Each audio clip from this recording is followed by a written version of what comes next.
Dawn broke gently over the gleaming rooftops of the Aim Cha estate, casting long shadows across the cobbled driveway and perfectly trimmed hedges. The neighborhood was just beginning to stir, but at these gates, something unusual was about to happen. An old man appeared at the edge of the property, his steps slow and uneven as he approached the imposing entrance. His shoes were scuffed from years of wear, and the faded blue uniform hung loosely on his frame, suggesting he was used to physical labor, not luxury. He paused and gazed up at the mansion with quiet determination, watching as the sun's first rays glinted off polished marble steps. With a firm but respectful knock, he announced himself, startling the housekeeper who was setting up for the day. "Who are you?" the housekeeper demanded, clutching a broom tightly in one hand. The stranger lowered his eyes. "I was told by Olga James to begin work as the gatekeeper while he's away," he replied softly, his accent hinting at a life spent far from high society. The housekeeper considered him, noting the suitcase in his worn hand and the humble expression behind his lined face. Reluctantly, she pulled back the gate, allowing just enough space for him to enter. He gave her a grateful nod and shuffled into the compound, careful not to draw attention. Inside, the estate radiated affluence. Ornate columns lined the entryway, and the smell of freshly baked bread wafted from the kitchen windows. Luxury cars were neatly parked in the driveway, their chrome gleaming in the morning light. Staff hurried discreetly from room to room, dressed in crisp uniforms, their voices subdued by the grandeur surrounding them. The old man found his station by the gate, resting his suitcase at his feet. From this vantage point, he quietly observed the daily rituals, delivery drivers, gardeners, even the neighbors with their curious stares. His limp made him seem fragile, but behind his weathered exterior was an unwavering focus, as if every glance and gesture was being recorded. Most staff barely noticed the new gatekeeper.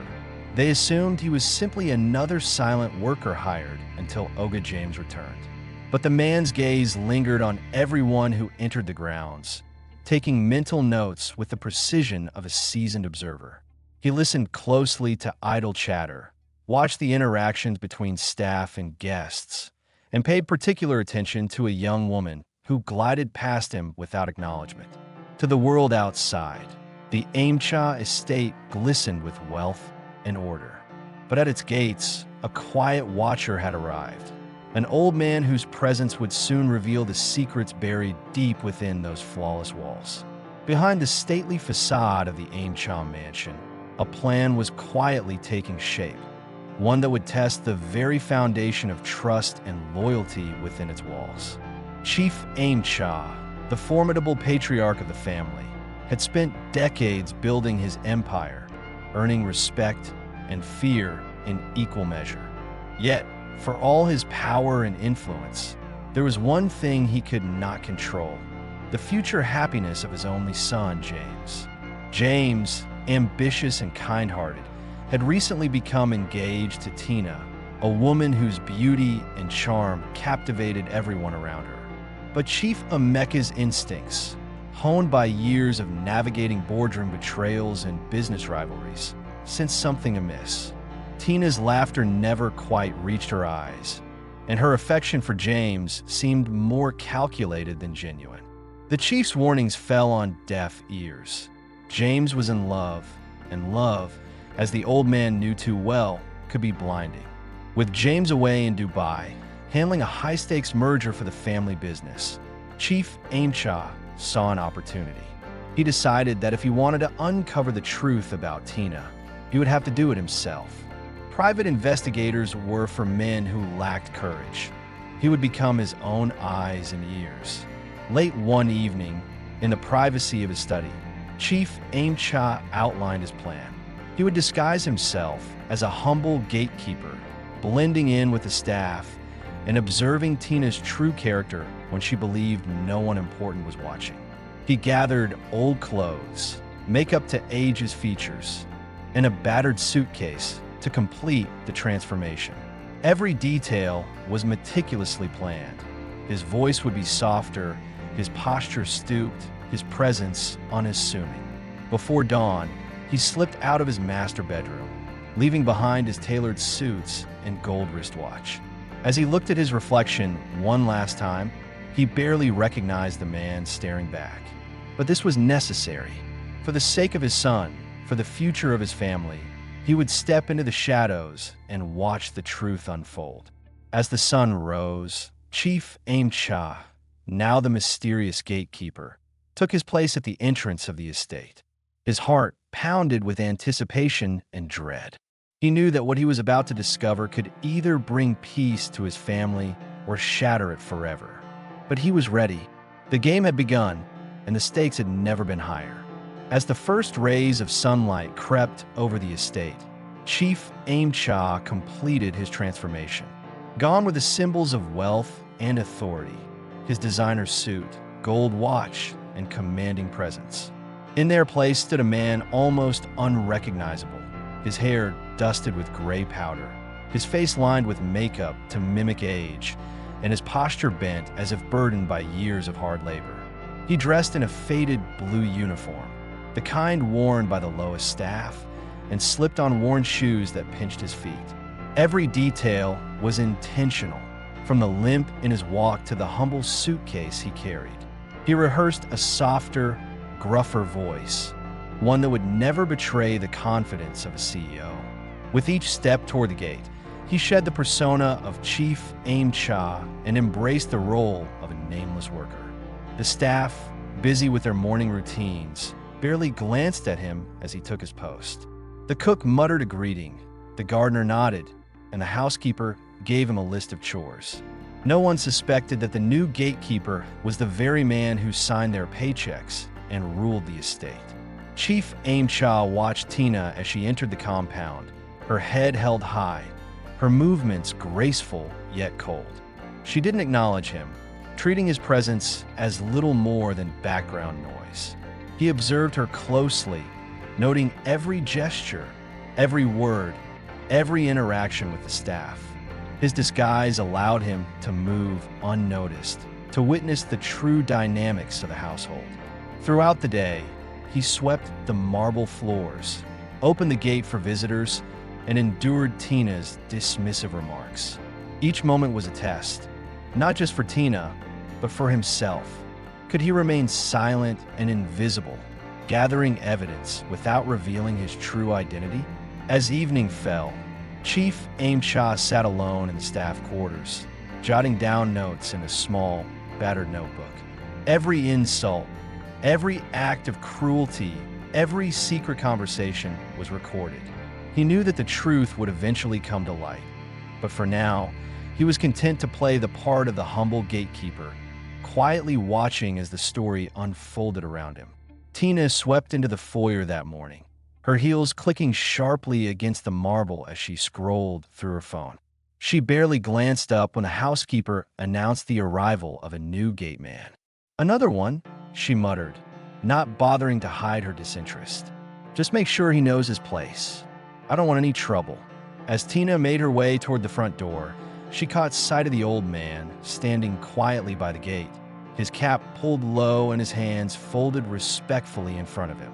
For a brief moment, their eyes met, hers cool and appraising, his humble and unreadable. She didn't offer a greeting or even a nod. Instead, she turned to the cook, who was passing by with a tray of breakfast. "Who's that?" Tina asked, her tone clipped. "The new gate man, madam. Oga James say make you work here while him travel," the cook replied. Tina waved her hand dismissively. "He'd better be useful. I can't stand lazy people in this house." With that, she tossed her hair over her shoulder and strode back inside, leaving the gate man standing in silence. From his post, Chief Aim Cha watched her carefully. In that brief exchange, he saw the first hints of her true nature, her lack of warmth, her sense of superiority, and her disregard for those she considered beneath her. He gripped the gate a little tighter, realizing that the days ahead would reveal far more than he'd anticipated. Tina's indifference quickly hardened into open disdain as the day unfolded. She moved through the mansion with an air of entitlement, barely acknowledging the staff who scurried to meet her every demand. When a new gate man opened the door for a delivery, she didn't thank him. Instead, she frowned at his slow pace and muttered under her breath about useless workers. Later, as she passed the kitchen, Tina overheard the cook quietly instructing the gate man on his duties. She interrupted with a sharp tone, "If he can't figure out how to open a gate, maybe he shouldn't be here at all." Her words stung, but the old man simply nodded, keeping his eyes lowered. Throughout the afternoon, Tina's icy demeanor became more pronounced. She issued orders without looking anyone in the eye, criticized the maid for a barely visible stain on the tablecloth, and scoffed at the gardener for not trimming the hedges to her exact specifications. Every interaction was laced with impatience and superiority, as if she believed kindness was a luxury reserved only for her equals. The staff exchanged uneasy glances, but no one dared challenge her. The new gate man, however, watched everything in silence, quietly noting each slight and every cold remark. He understood now that Tina's chill wasn't just a passing mood. It was the true climate of her heart. Tina's contempt for the household staff became unmistakable as the days went by. She rarely spoke to them directly, preferring to issue commands through clipped phrases or dismissive gestures. When she did address them, her words were often laced with sarcasm or outright scorn. One morning, she found a maid dusting the staircase and snapped, "Didn't I tell you to polish the banister? Or is following simple instructions too much for you?" The maid, flustered, apologized and hurried to correct her mistake, but Tina had already turned away, rolling her eyes in exasperation. At lunch, Tina berated the cook for serving her meal a few minutes late. "Is it so hard to keep track of time? If you can't manage that, maybe you're in the wrong house." The cook bowed her head, swallowing her pride, while the other staff members exchanged anxious glances. Even the new gate man was not spared. When he hesitated before opening the gate for a visitor, Tina glared at him and muttered, "I don't know why James hires people like you. Next time, be quicker or you'll be out on the street." Her disdainful attitude cast a shadow over the mansion, leaving the staff tense and fearful. The gate man, quietly observing, realized that Tina's cruelty was not reserved for him alone. It was the way she ruled over everyone she considered beneath her. The first hints of Tina's cruelty surfaced in subtle, yet unmistakable ways. She seemed to take pleasure in asserting her dominance over the staff, finding fault in even the smallest details. When a maid accidentally left a streak on a glass table, Tina called her out in front of everyone, her voice sharp and unforgiving. "Is this how you clean? If I wanted streaks, I'd do it myself," she sneered, forcing the maid to redo the task while others watched in uncomfortable silence. During breakfast, Tina noticed the eggs were slightly overcooked. Instead of quietly asking for a replacement, she berated the cook, her words biting. "Are you trying to ruin my morning? If you can't handle something as simple as eggs, maybe you should look for work elsewhere." The cook's hands trembled as she cleared the plate, her dignity bruised. The new gate man was not immune to Tina's harshness. When he failed to open the gate quickly enough for a delivery, she withheld his lunch as punishment. "No food for you today. Maybe hunger will teach you to move faster," she declared, her lips curling into a cold smile. These early acts of unkindness set the tone for the days to come, revealing a side of Tina that was far removed from the charming woman James believed he loved. The staff grew wary, and the gate man watched, quietly recording each incident, knowing that the true test of character had only just begun. The humiliation began with small slights, but soon escalated into open mistreatment. One afternoon, as the sun blazed over the estate, Tina called the gatekeeper to the main entrance. She pointed to a faint smudge on the gate's metalwork and demanded, "Is this what you call clean? I want to see my reflection in this gate. Do it again, and don't come back until it's spotless." He nodded silently, and set to work, scrubbing under the harsh glare of her gaze. When he finished, sweat soaking his uniform, Tina inspected his efforts with a look of disdain. Without a word of thanks, she turned away, leaving him standing in the heat, exhausted and ignored. Later that day, Tina hosted a small gathering in the garden. As guests arrived, she made a show of instructing the gatekeeper to carry their bags and serve drinks, barking orders in front of everyone. "Hurry up, old man. Don't embarrass me in front of my friends," she snapped, her voice loud enough for all to hear. The guests exchanged awkward glances, but Tina seemed to relish the spectacle. When the party ended, she found fault with his work once more. "You missed a spot on the walkway. Are you blind? Or just lazy?" she taunted, her words cutting deeper than any physical blow. The gatekeeper endured it all in silence, his dignity battered, but his resolve unbroken. Each act of humiliation was carefully noted, another piece of evidence in the story quietly unfolding behind the mansion's grand facade. Tina's punishments for even the smallest mistakes became a daily ordeal for the staff. She seemed to thrive on finding faults, her temper flaring at the slightest inconvenience. One morning, the cook served her breakfast a few minutes late. Tina didn't just scold her. She poured the hot soup onto the kitchen floor and ordered the cook to clean it up with her bare hands, threatening worse consequences if it happened again. The maid, too, suffered under Tina's harsh rule. When a crease appeared on the bed sheets, Tina slapped her across the wrist and demanded she redo the entire room, refusing to let her take a break until every wrinkle was gone. The gardener was berated for not trimming the hedges to Tina's exact specifications, forced to redo his work under her watchful eye. Even the gatekeeper was not spared. If he failed to open the gate quickly enough, Tina would withhold his meals, telling the other staff, "Let him go hungry. Maybe next time he'll learn to move faster." The staff, fearful of her wrath, obeyed her orders without question, their spirits worn down by the constant threat of punishment. Each act of cruelty left the household tense and anxious, the atmosphere heavy with fear and resentment.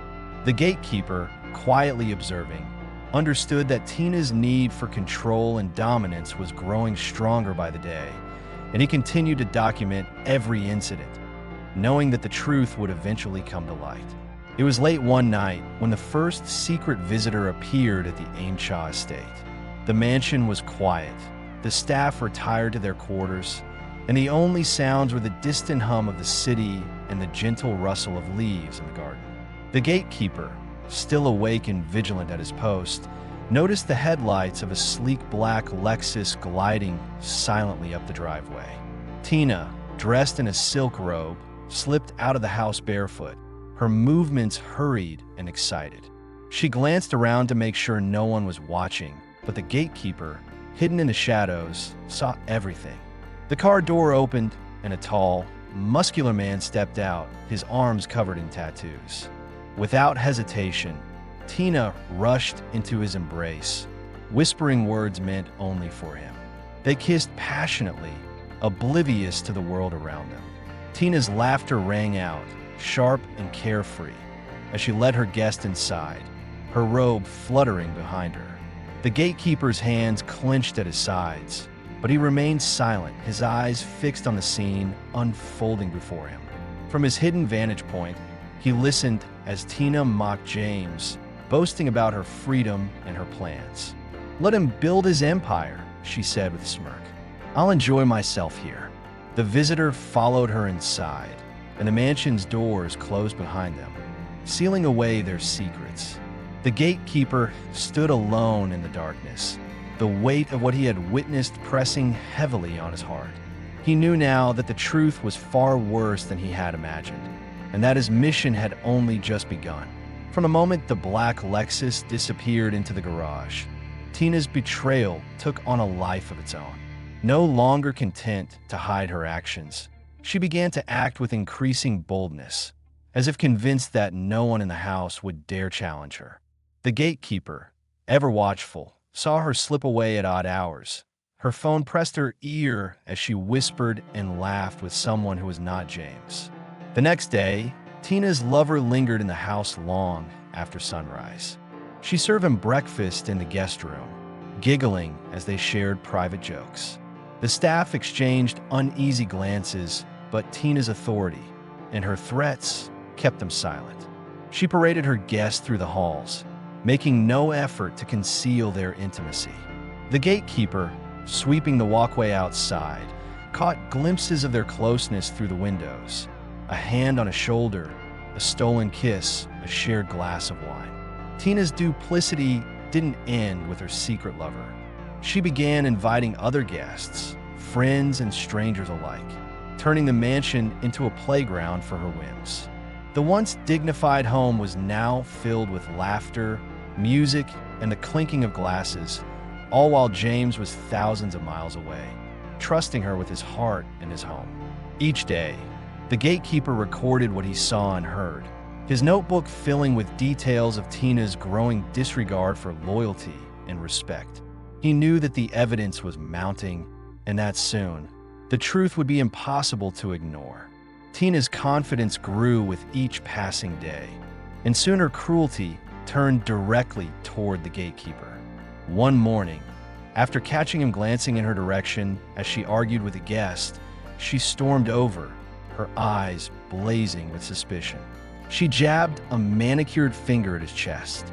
"Listen to me, old man," she hissed, her voice low and venomous. "If I ever hear you say a word to James about what happens in this house, I'll make your life a living hell. I'll tell him you tried to touch me, that you made me feel unsafe. He'll believe me, not you. You're nothing here, just a gate man." The threat hung in the air, heavy and unmistakable. The staff, overhearing her words, shrank back in fear, knowing that Tina's wrath could easily turn on them as well. The gatekeeper, however, simply bowed his head and said nothing, his silence masking the storm of emotions within. Later that day, Tina doubled down on her intimidation. As she passed him by the gate, she leaned in and whispered, "Remember, I can ruin you with a single lie. Stay in your place, and keep your mouth shut if you want to keep your job and your freedom." The gatekeeper endured her threats without protest, but each word was carefully noted in his journal. He understood now that Tina's power came not just from her position in the house, but from her willingness to destroy anyone who stood in her way. The stakes had become personal and the danger all too real. Each night, after the mansion had quieted and the last lights flickered out, the disguised father retreated to the modest staff quarters. There, beneath the dim glow of a single bulb, he opened a battered notebook and began to write. Every insult, every act of cruelty, every whispered threat was carefully recorded, dates, times, and details meticulously noted in a steady hand. But he didn't stop at written accounts. Using a small, discreet recorder hidden in his pocket, he captured Tina's harsh words and threats, her laughter with secret guests, and her boasts about deceiving James. When the opportunity arose, he snapped photos with an old phone, documenting the parade of visitors and the wild parties that filled the mansion with noise and chaos. He also installed a few hidden cameras in key locations: the hallway, the kitchen entrance, and the guest room. These devices silently chronicled Tina's betrayals and the suffering of the staff, creating a growing archive of undeniable proof. The father's days were spent in silence, sweeping floors and opening gates, but his nights were devoted to gathering the truth. He knew that when James returned, it wouldn't be enough to simply tell him what had happened. He would need to show him. The evidence, painstakingly collected, would reveal the reality behind Tina's mask and protect his son from a lifetime of regret. As the days passed, the disguised father's resolve only strengthened. He was no longer just a silent witness. He was building a case, one that would soon bring every secret in the mansion to light. As the days slipped by, the mansion's atmosphere shifted from uneasy quiet to raucous disorder. Tina, emboldened by her unchecked power, began hosting loud parties that stretched late into the night. The once dignified halls echoed with thumping music, laughter, and the clinking of bottles. Strangers came and went, some staying until dawn, their cars crowding the driveway and their voices carrying across the garden. The staff, already weary from Tina's daily tirades, now faced the added burden of cleaning up after wild gatherings. Spilled drinks stained the carpets, broken glass littered the patio, and cigarette butts smoldered in flower pots. Tina barked orders at the staff, demanding they work faster and harder, her patience thinner than ever. Neighbors began to complain about the noise and the constant stream of unfamiliar faces. This used to be a respectable house. One security guard whispered to the disguised father as they watched another group of revelers stumble out at sunrise. Now it's like a nightclub. Tina, however, seemed to revel in the chaos. She danced in the living room, her laughter shrill and mocking, flaunting her disregard for the rules and the people around her. The mansion, once a symbol of order and prestige, had become a playground for her excesses, a place where boundaries no longer existed and respect was a forgotten word. Through it all, the disguised father continued his quiet surveillance, documenting every incident. He knew that the mounting chaos was not just a sign of Tina's recklessness, but a warning of the storm that was still to come. Beneath the surface of Tina's charm and beauty, her true ambitions gradually became clear. The disguised father, listening from the shadows, overheard her late-night phone calls and whispered conversations with friends. She spoke openly about her plans, her voice tinged with greed and calculation. One afternoon, pacing the hallway with her phone pressed to her ear, Tina's words revealed everything. "I don't love him," she snapped at the person on the other end. "James is just a stepping stone. Once I get that ring, I'll have access to his shares and his father's connections. After that, I'll leave him behind like yesterday's news." She laughed a cold, hollow sound and continued, "He thinks I'm here waiting for him, but I'm just playing nice until I get what I want. If he ever suspects anything, I'll blame the gate man. He's so scared of me, he won't dare speak up." The father, hidden nearby, felt a surge of anger and sadness. Tina's affection for James was nothing more than a mask, her loyalty a performance. Her real goal was control over the family's wealth, their reputation, and their future. Every word, every scheme was carefully documented. The evidence was no longer just about betrayal. It was about protecting James from a woman who saw him not as a partner, but as a prize to be won and discarded. The father's resolve hardened. He would not let his son's life be destroyed by someone so ruthless and cunning. The tension in the mansion reached a breaking point one afternoon when Tina, agitated after a heated phone call, stormed into the hallway. She found the gatekeeper nearby, quietly sweeping the floor. Her eyes narrowed with suspicion, and she marched up to him, her voice dropping to a dangerous whisper. "Were you listening to my conversation?" she demanded, her tone icy. The gatekeeper bowed his head respectfully. "No, madam, I heard nothing," he replied, keeping his voice steady. Tina stepped closer, her face inches from his. "If I ever find out you're recording me or planning to talk to James, I'll ruin you," she threatened. "I'll scream that you try to enter my room. I'll cry. I'll cut myself if I have to. James will believe me, and you'll rot in prison for attempted rape."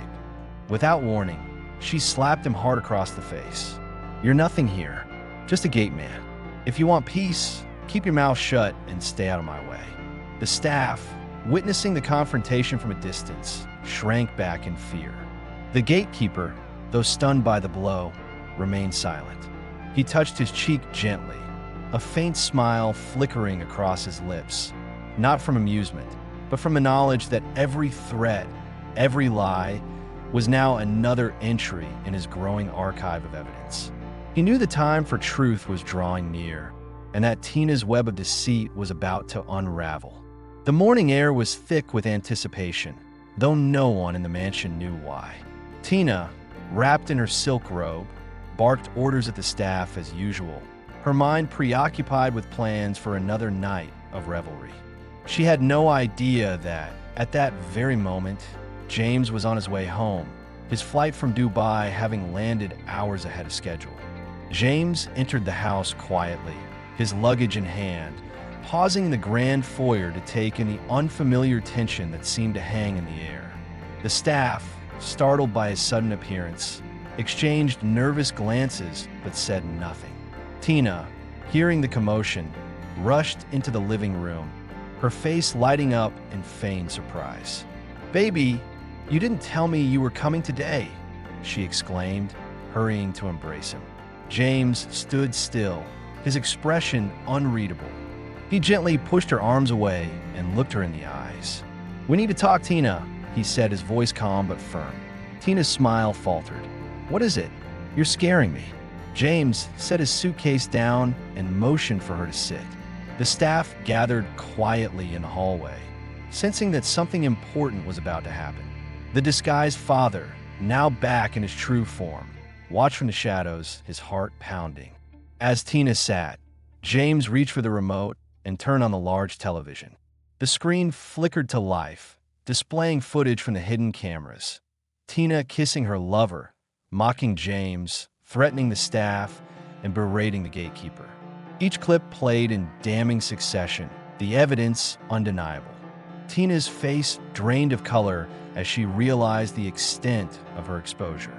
The room was silent, the truth finally laid bare. James looked at her, his voice steady. "I heard everything, Tina. I know what you've done."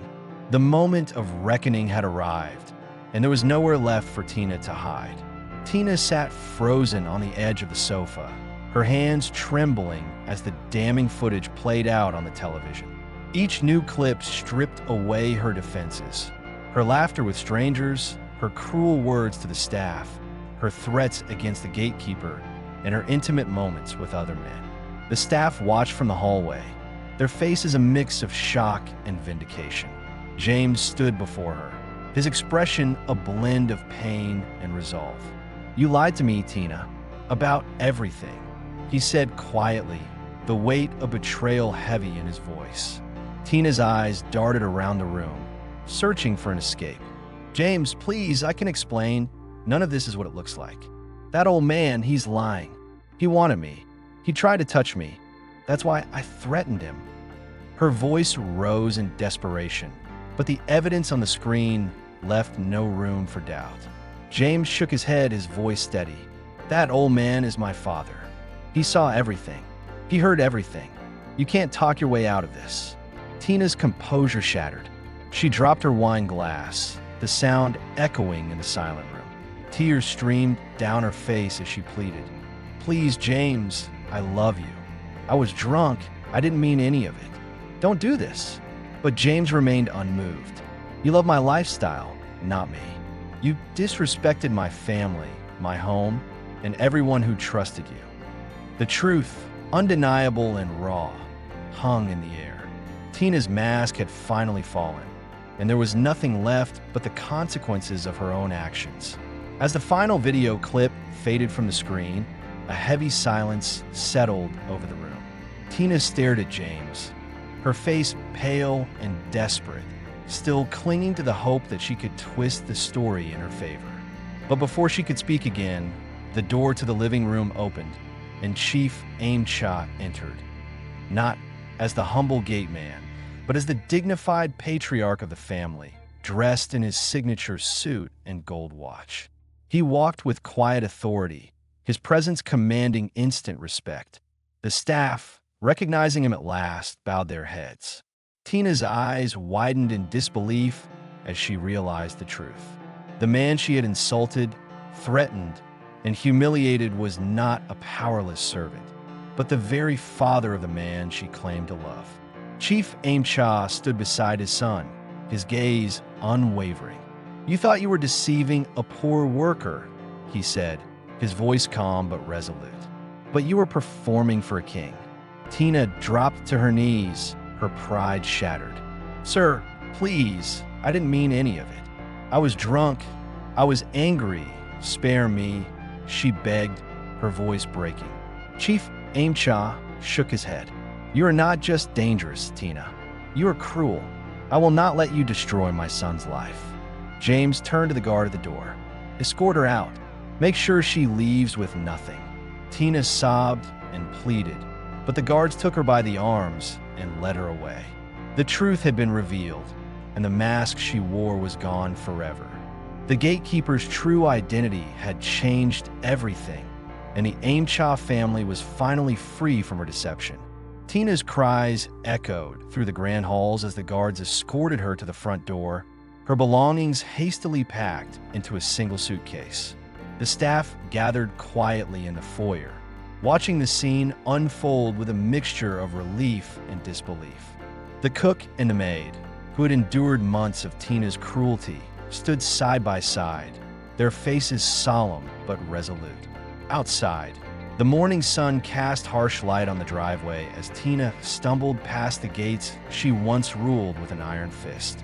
Her pleas for mercy fell on deaf ears. James and Chief Aim Cha stood firm, their expressions unyielding. You finally got what you deserved, the cook whispered to the maid, her voice tinged with satisfaction. Tina paused at the gate, her eyes darting desperately for a sympathetic face, but found only silence. Even the guards who once greeted her with respect now looked away, unwilling to offer comfort. The neighborhood, once her domain, now felt cold and unfamiliar. With one final glance at the mansion, Tina realized the magnitude of her downfall. The place she had tried to conquer had cast her out, and the people she had tormented watched her leave without pity. The gate slammed shut behind her, the sound ringing out like a final verdict. Inside, calm slowly returned to the Aim Cha estate.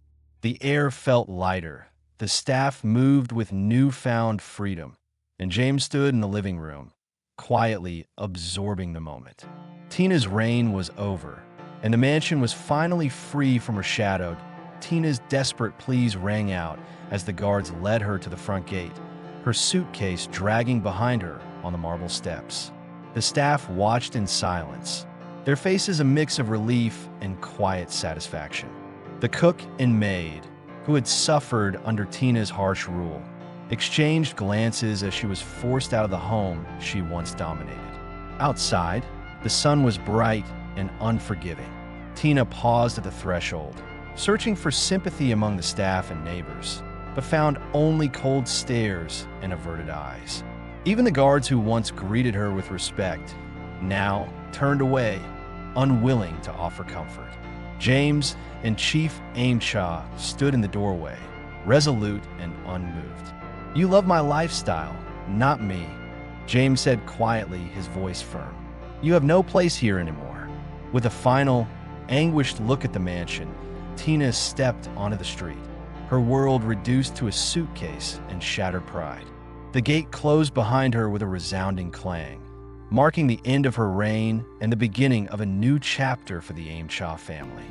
Inside, a sense of peace slowly returned. The staff moved freely, the air felt lighter, and James stood in the living room, reflecting on the lessons learned. Tina's chapter was closed, and the mansion was finally free from her shadow. With Tina gone, a gentle calm settled over the Aim Cha estate for the first time in months.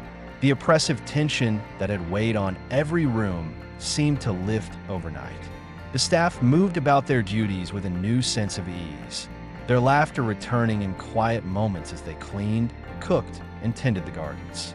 The mansion, once filled with shouting and chaos, now echoed with the soft sounds of daily life and the warmth of genuine respect. James spent his days in quiet reflection, often walking the grounds with his father. The pain of betrayal lingered, but it was slowly replaced by gratitude for the truth, for his father's wisdom, and for the loyalty of those who had suffered in silence. Chief Aim Cha, too, felt a weight lifted from his shoulders. He watched his son grow stronger, more discerning, and more determined to build a future founded on honesty and kindness. The staff, once fearful and withdrawn, now greeted each other with smiles and shared stories over meals. The cook prepared special dishes to celebrate, and the maid placed fresh flowers in every room. Even the gardens seemed to bloom brighter, as if the estate itself was breathing easier. In the evenings, James and his father would sit together under the old garden tree, talking about the lessons learned and the importance of choosing character over charm. The mansion, once a stage for deception, had become a sanctuary of peace and hope, a place where trust could finally take root and grow. The story of the Aimcha family stands as a powerful reminder that appearances can be deceiving, and true character is revealed when no one is watching. Tina's downfall was not the result of a single mistake, but a pattern of cruelty, greed, and dishonesty that could not remain hidden forever. Her beauty and charm were no match for the truth, and in the end, her own actions led to her undoing. For James, the ordeal was a painful but necessary lesson. He learned that love without honesty is an illusion, and that loyalty must be earned, not assumed. Chief Emeka's unconventional test proved that wisdom sometimes requires patience and courage, the willingness to see beyond the surface and trust in the evidence of one's own eyes. The staff, once silenced by fear, found their voices again, and the mansion was restored to a place of dignity and respect. The Aimcha family emerged stronger, united by the trials they had faced and the truths they had uncovered. The moral is clear: never judge a person by their status or outward charm. True worth is measured by humility, kindness, and integrity. Deception may flourish for a time, but it will always be exposed in the end. Those who seek love for selfish gain will ultimately lose everything, while those who value honesty and compassion will find peace and lasting happiness. As the sun set over the Aimcha estate, a new chapter began, one built on trust, wisdom, and the quiet strength that comes from facing the truth. And so, the story closes with a simple truth: real love and character shine brightest when the masks come off and the heart is finally seen.